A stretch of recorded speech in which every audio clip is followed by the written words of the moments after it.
Welcome to HortTube. My name is Jim Putnam. Super excited to be back over at the Raulston Arboretum with Mark Weathington, the director.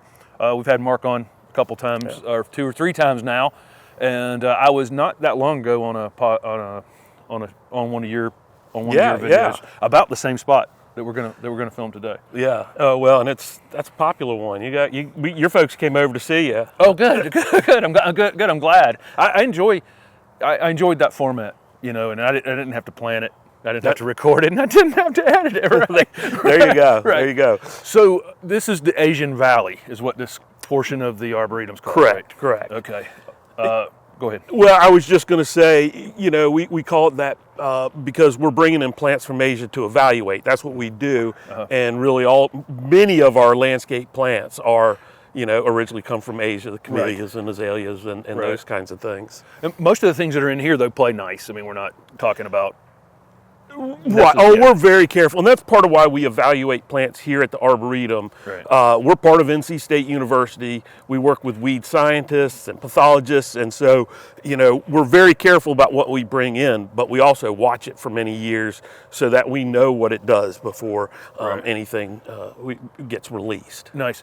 So we got 2 things that we wanted to talk about this space. Number one, it got very, very cold very quickly on us around Christmas time. It did. It was, we measured it down to about, out in the open, we got right to about 10 degrees Fahrenheit here. Right.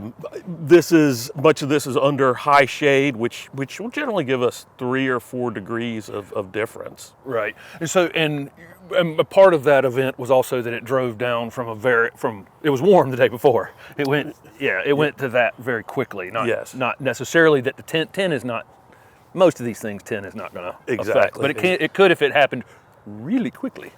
Yes, and it's people put such the temperature is what they look at because that's an easy thing to look at, but it's not how cold it gets often. It's how it gets cold, like you said. Does it drop quickly? Right. What it's been like before that. Luckily, even though it dropped quickly, we had been cold enough that things were staying dormant. Sometimes, we'll get 70 degrees in January, and then it'll drop to 20, 15, and things will have started pushing growth and will be damaged. Also talked about moisture in the soil. Right. Wind. That's what I was about to say. There's all these ways.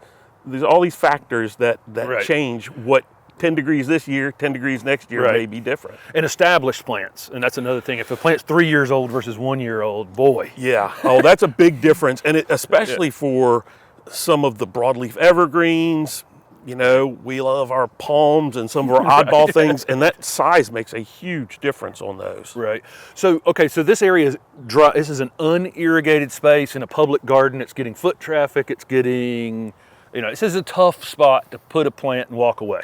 It is. So let's talk through a few of the things in here that somebody has this kind of, think people, I do consultations frequently with folks who have shady spaces and just don't think that things can, dry shade. Yeah, and it can be that you're not going to have as many flowers necessarily, but you can have beautiful plants, and you have color year round. Right. And I'm glad that we're doing this right now because we could be doing this in the spring. We could be doing this in the middle of summer when it is hot and dry and people are thinking about dry shade.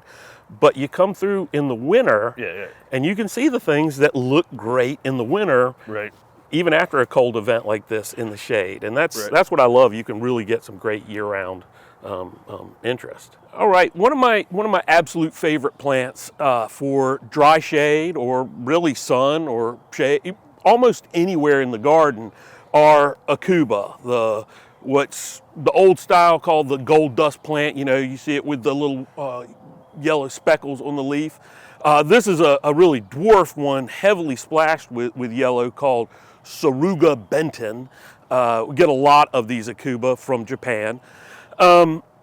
These things are tough as nails. In fact, I was told by a very knowledgeable British woman that they are somewhat parking lot plants, which she said disdainfully, as if plants that are sold and will live in parking lots are bad plants.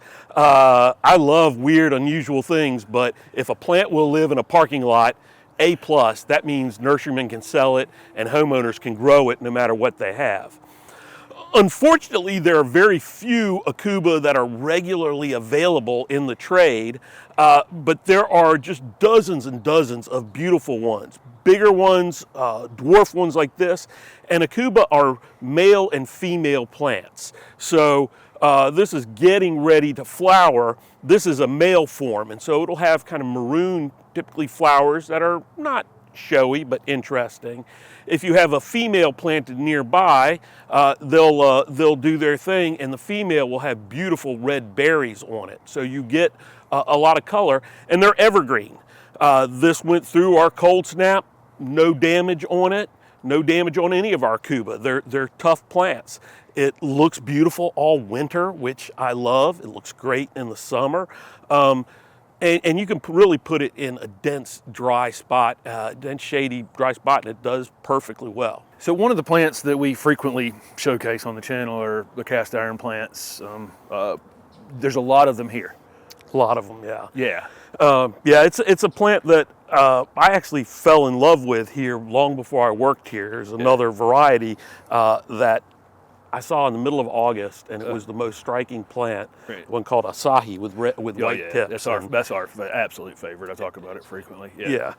And but I learned it first. That's where I fell in love with it. I learned it. I went to school in the mountains where it's cold, where this doesn't really grow outside. And I learned it as a house plant. Right, yeah, right. Cast iron plant. Yeah. You know, I was taught you could grow it in a bar and people could water it with the dregs of their beer and it would survive just fine. Right. So, easy plant. And so there's so many. This is another one of those, just like the Akuba, where you might go and buy this plant to look for this plant, and you might find one that maybe has stripes and then a solid green one. And yeah, maybe speckles as well. There's a couple that you can find, but you're right. This is one Lennon song with just kind of a 1-2 yellow stripes down the center of the leaf. But there are dozens and dozens of them, and new species are being described almost daily. It seems like when I started this, there were maybe 7 or 8 species. Now there's 30, 40, 50 of them that have been discovered. Not all of them can grow. And I see a lot more compact, smaller ones, and that kind of thing. You know, where these are going to be more 2 to 3 feet. In size. So how do people? I mean, this is another great dry shade addition. You know, what kind of maintenance would you do? Well, you know, come out and water it with your beer. No, it's really, they're very simple. You put them in the ground, and there's people will sometimes struggle with how to keep them looking clean. You're right, yeah. And what we do is we'll go in, the 2 ways to do it. At my home, where I'm very lazy, in the late winter, early spring, I'll just come in and cut it all off. Cut the whole thing, and I always tell people, late winter, this looks really good in the garden. But when the new foliage comes up, you're like, oh, that old foliage is a little rattier than I thought. But that will keep your plant shorter, and it'll delay the leaves coming up, and you can have a bare spot for a while. So here, what we'll often do is go in and we'll after the new growth comes up about halfway and is still a little spike, we'll go in and cut out most of the rest of the foliage and let it come up, and it keeps it more green for a longer period. Right. So it's just selective pruning. And that's pretty much it. It's it. And that's a little more tedious. But the great thing about these are, if you live in an apartment, you don't have much space.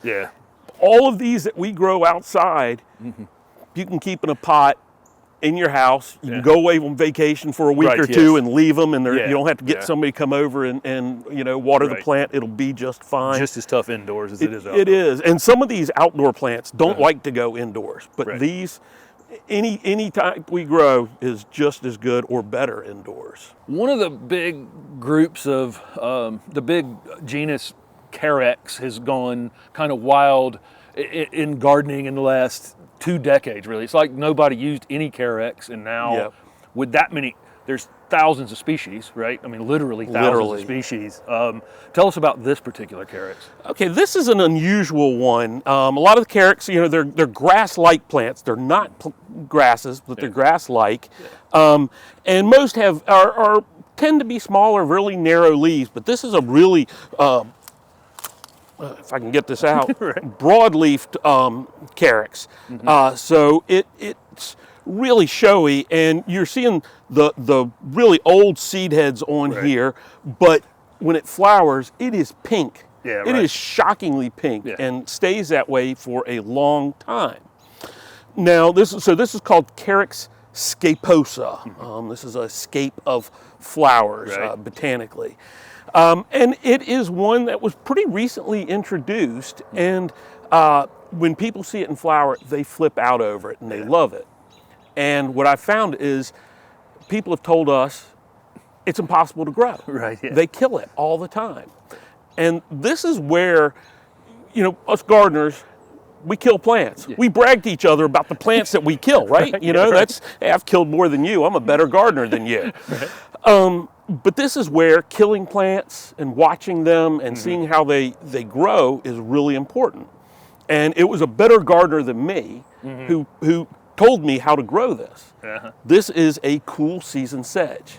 Like grass is your long grass, you know, you have warm season, cool season. This is a cool season grass. Do not buy Carrick Scoposa in the spring and plant it. It won't get through our summer. It'll just melt. You plant this in the fall, it grows during the winter. That's when it's most active. We will cut this back in late winter, and it'll put up some foliage and not look great over the summer. Not look bad, but not be lush and vigorous like this. If it does start to melt a little bit and look bad going into fall, we'll cut it again. But otherwise, we just let it go in the fall, and it'll just explode and flower and be beautiful. But you plant it in the fall to get it established. Isn't that wild? Isn't that wild? That again, we're in this dry shady space. This, you know, Carrick's is as a there's a Carrick's for almost anything, right? I mean, you know, if you get out to the Everglades, they're sitting in this much water, and then there's Carrick's for dry shade conditions like this. Yeah, they grow everywhere. They're in just about every environment in the U.S., in Asia. I've seen them in Ecuador, in the tropics there. There's a Carrick's for everything, and they tend to be pretty deer resistant. And that's, all the Carricks tend to be pretty deer resistant. Nice. One of my favorite plants here is always this Daphne, and it came through the cold like a champ. Why isn't this plant everywhere? So yeah, this is maybe the most asked about plant in the Arboretum. This is called Mountain Dove Daphnophyllum. Not a Daphne. It does not succumb to a sudden Daphne death. And this is what's interesting that I've learned working with the nursery industry like we do here so closely. This great plant, except it is almost impossible to propagate. So it needs to be grafted. And we had one grower who took a bunch of cuttings and had nearly 100% success with his grafting. Next year, did the same exact thing, nearly 0% success. And sometimes these tricky plants, you just got to figure out what's the exact right time, the exact right, you know, status of the wood. It just looks like it should root. It does. It looks like it should be easy to root. And I've known one person who rooted 2 of them. But that's about it. So we're still working on that. We're using different, you know, rooting hormones, different times of the year, and trying to get it figured out. But this is, I mean, it's worth it. So this is one you want to come to the Raulston to see. Yes. It is. It's under the lath house, and it's honestly one of my top. Every time I see this plant, and again, it got some cold on it last week. It was, and here it is sitting here just perfect, just beautiful. Yeah. Now, while we're here, I'm going to point out another plant that sometimes people don't notice as much. Right here in front of it. So this is a Pieris. You know, we know Japanese Andromeda, Japanese Pieris. This is a Taiwan one.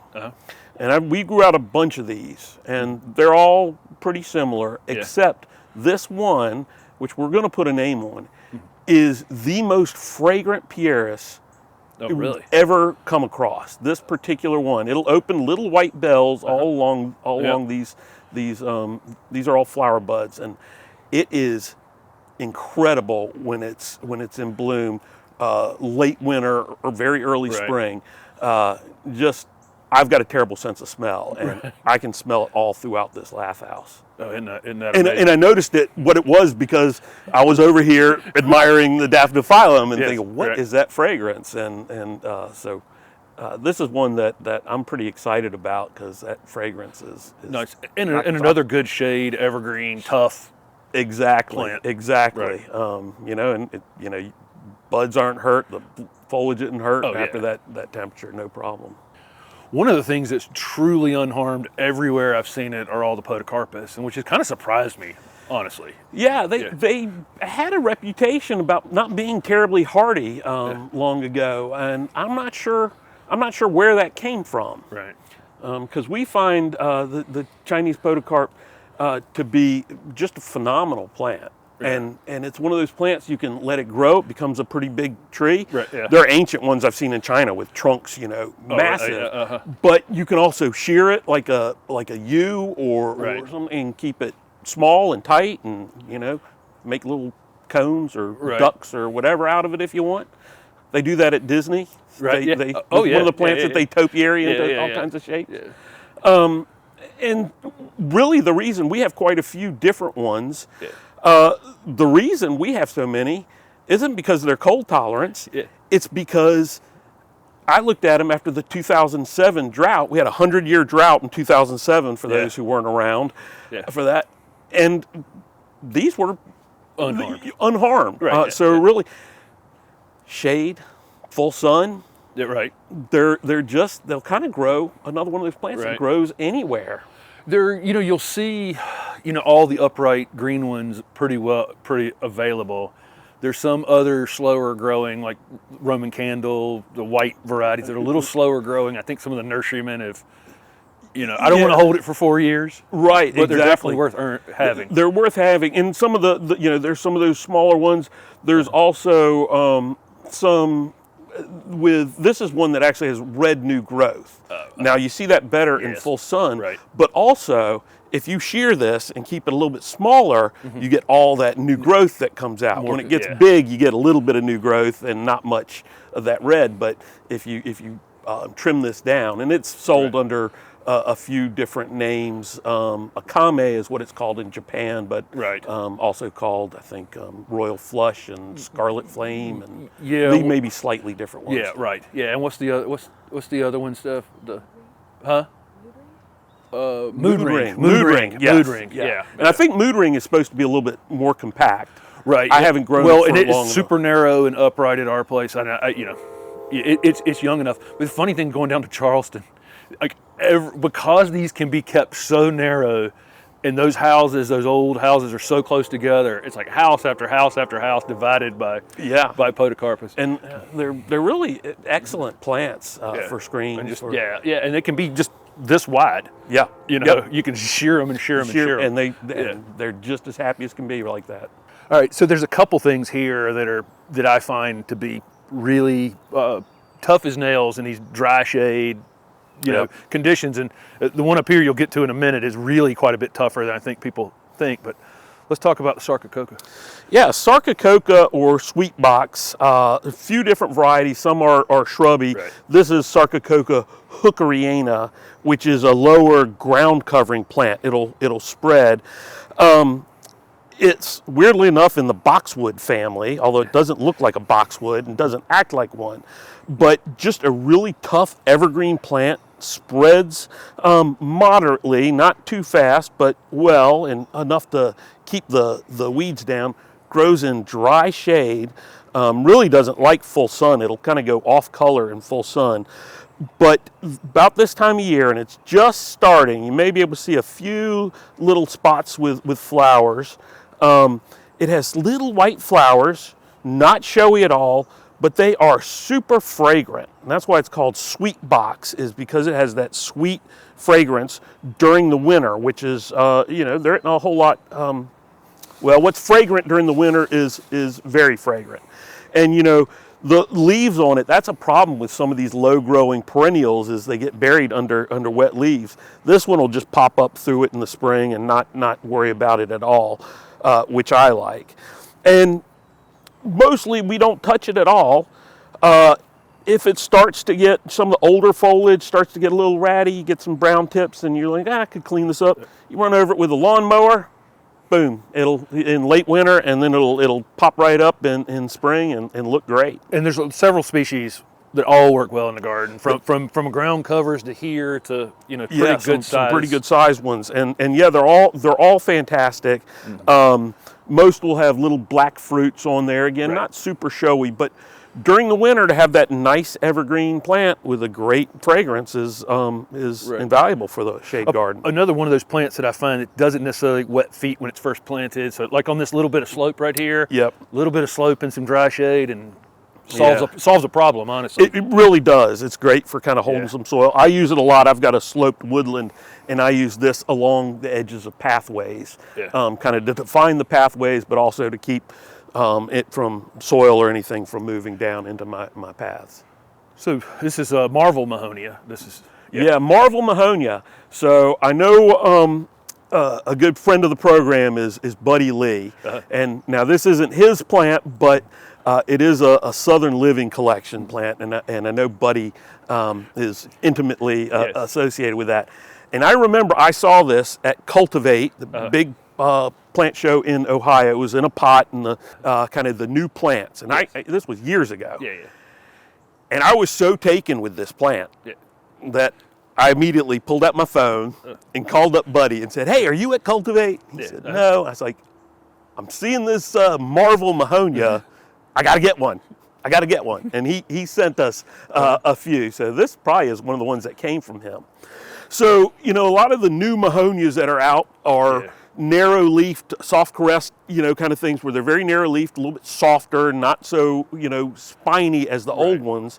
This has the look, kind of the structure of those older ones, the Mahonia X medias, like Winter Sun, but without all the spines along the edges of the leaf. There's just a little bit of a tip, but this one isn't vicious, doesn't bite you. You can see it's just finishing flowering. It flowers kind of early winter, fall into early winter. Pollinators absolutely love this thing. They are all over it. And people struggle with Mahonias a little bit, how to grow them, how to keep them looking good in the garden. And we talked about this. The traditional way in the U.S. of dealing with them is to go take these longer ones, if you want to keep it shorter, and just go all the way down to the bottom and cut it off at the bottom. It's a cane growth plant, so if you whack it off right here, instead of keeping this shorter, it'll just put out one more growth and it'll just keep going up. So do that. But in Europe, you often see these grown where they don't cut them back and they become kind of small vase-shaped trees and tower above you. Now, I don't know how tall Marvel will get, but some of the other really upright ones can get 8, 12, 15 feet tall and can be really striking if there's space. And I like growing them both ways, where you keep them right at this 4 or 5 foot level, but also growing up. So we're going to let this one grow tall and see how it does. We cut it back in a few other spots though. This one's in a pretty exposed wind site. It is under the high shade, but there's a big open space to us. It did not get harmed at all. So very different. Some of the Mahonias are definitely more cold sensitive. They are. And a lot of these plants, people complain. We're talking about shade. People often complain about shade, but shade really helps moderate temperature, moderate the wind damage, and allows you to grow some plants that aren't as tough. But this is a tough one, and in fact, we cut down a whole hedge, a tall hedge right by here on its south side, and so over the summer, this went from being very shaded from the sun coming in to very exposed and didn't miss a beat. Really hurt a lot of other plants, but also this cold snap with the wind, it really was hit hard.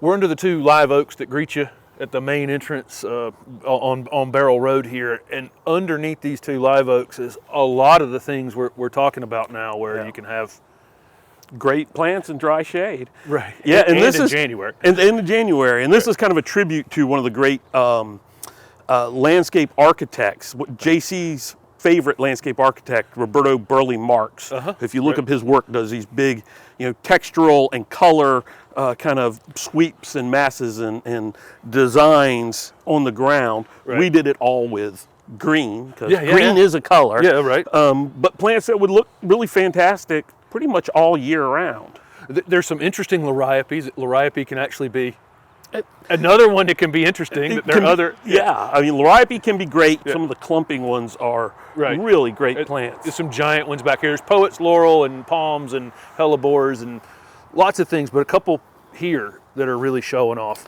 right now. Yeah, so acerums, the gingers, we have our native Acerum canadense. That's a great plant for dry shade, but some of these Asian ones are amazing as well. Yeah. This is a good spreading one, Acerum splendens, one called Ling Ling, because it's the panda-faced Acerum, and when it flowers, if you get in there, if you're a plant person like us, and you kind of look under the covers there, they'll have these beautiful black and white flowers, not showy unless you get in there. And they're little cups right down at the ground. Yeah. And we talk about pollinators all the time. Yeah, right. And we all think about bees and butterflies and things like that, but a lot of these woodland plants are pollinated by things that crawl on the ground, beetles, ants, and so having a ecosystem, leaving some leaves down and these things, all these things are important in the ecosystems here. But great evergreen, and the new growth on this will have a really nice pale green splotch in the center of the leaf. You can still see it, but it really shows up kind of silvery green in the spring. And there's just a lot. I mean, if you come here, there are a lot of the. I mean, there's no shortage of named cultivars that are interesting for different. For different reasons. And I think I maybe said Acerum splendens, Acerum maximum Ling Ling, not splendens, but Acerum splendens is another great one to grow. Well, what about the Cyclamen over here? Cyclamen I love. Cyclamen are great under trees. They grow during the winter. They come up in the spring, flower come up in the fall. They flower either fall or late winter, early spring, depending on the type. And they're great because you can plant them where you have other perennials that go dormant, and these pop up. And they often have the most amazing patterned leaves.